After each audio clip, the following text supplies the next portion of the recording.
इनऑर्बिटच्या official साईटवर mail आलेला आहे की इनऑर्बिटच्या स्टोअरमध्ये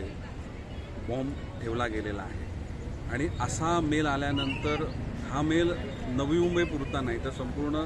भारतामधले जे इनऑर्बिटचे स्टोअर आहेत त्यांच्याकरता हा मेल आहे आणि असा मेल आल्यानंतर पूर्ण मॉल व्हॅकंट करणं आणि व्हॅकंट केल्यानंतर सर्व मॉलची तपासणी करणं आणि कुठे बॉम्ब ठेवला आहे का